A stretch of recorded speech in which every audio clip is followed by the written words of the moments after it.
What is going on, everybody? It is I, Strix, back at it with more Marvel Snap, and today I'm going to be playing with a brand new card. This is a new deck, actually. It's called the Revengers.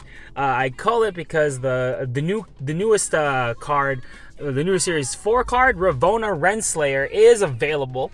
Her ability is ongoing. If a card has less than one or less power, it costs one less. So it kind of acts very similar to like other cards like Zabu and Sarah, but her specifically is for cards that don't have a lot of base power. So I've built a deck completely surrounding that ability. So it works with cards like Darkhawk, with Mystique, with I've seen plays done with Mr. Negative as well, which I'm doing right now.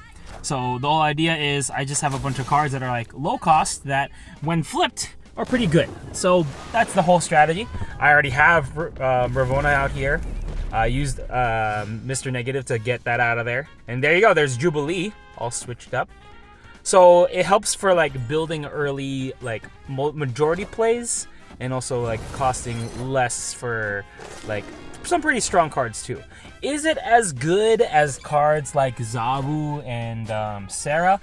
I think it's like middle tier of it, because it does claim access to like other cards that are not level 4. Like Iron Man becomes cheaper. What's her name? White Tiger becomes cheaper as well. So you know, you take it as it is. So like this deck is literally built specifically around Ravonna. So as you can see, my big play here is I use Darkhawk, and then I have Mystique as a follow-up because they're both cheap. So in this case, I won. I was just trying to explain the whole thing. But yeah, I think it unlocks some key points for like early bigger card plays or later like multiple drop plays. So, I mean, is it as good? Like Sarah is like, if you look at all the other cards that are kind of like cost reducers, right? So we have the first one, earliest play would be Zabu. Zabu decreases cost 4 cards into like by 1. Before it was like way broken, now they changed it, right? And that's still pretty good within the meta right now. Like I even have Zabu in this deck because there are some cost 4 cards in this deck that I use. So it still creates a lot of openings for me.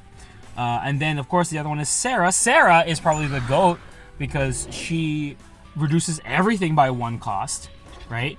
But the downside with her is that she is a very late play card. So it really does set up for like a big turn 6 play. And that can be easily countered or easily like watched for. I think the best thing about Ravonna as a card is that she's like right in the middle. And if you have good cards that can like be play around, you can like start playing like more cards or like extra cards earlier rather than just 1 or 2. So that's my take on that. Is it worth the 3? Honestly, for the 3,000, it's not bad. I would still think that the order, for sure, Zabu and Sarah are like probably the better ones. Ravonna is definitely not as like accessible, because the problem with Ravonna is that her ability specifically targets power cards with a power of 1 or less. And the cards that are like, actually when you look at the catalog of it, there aren't a lot of cards that kind of fill that gap.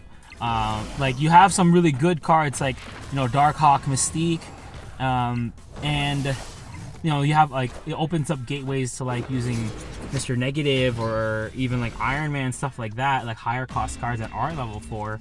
But at the same time, I think what's hindering it is that at a cost 3, it's a little bit of a hindrance. Like Zabu already opens the door to make a halfway game. Ravonna is a little bit later, so after you play Ravonna, you only have 3 card plays. You only have 3 turns to try and play anything that you can get that gets reduced. And again, there isn't a huge catalog of cards. There's actually a good amount of 1 cost cards that do have like less than one or less than 1 power, but the downside is it's minimum of cost 1. So there's no point in even utilizing 1 cost cards in a Ravonna deck, because you can't even utilize her ability for them, because they can't even get reduced any more than that. If Ravonna, here's the thing, they might have to change some like games here, because if Ravonna's ability included 1 cost cards where it didn't have to like worry about the minimum 1 cost for card, it might be a little bit more of a viable play. But then you would have to change verbiage for other cards like the Quinjet, because Quinjet was nerfed because it was in Thanos' deck for new cards that weren't there starting.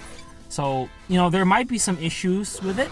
I think the best way to maybe address the problem with Ravonna is maybe open her ability up to a broader audience. Maybe, and this is just a suggestion, maybe test it out with Ravonna being a 4/2, or like maybe a little bit coster, but the ability should not be 1 or less. I think maybe 2 or less, because that opens a gateway for it to be much more viable. Maybe become a 4 cost card, and the ability then become cards that are 2 or less power.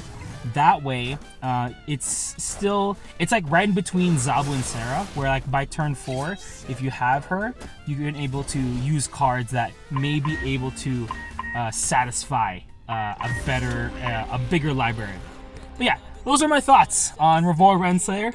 If you have some comments, leave them below and tell me what you think.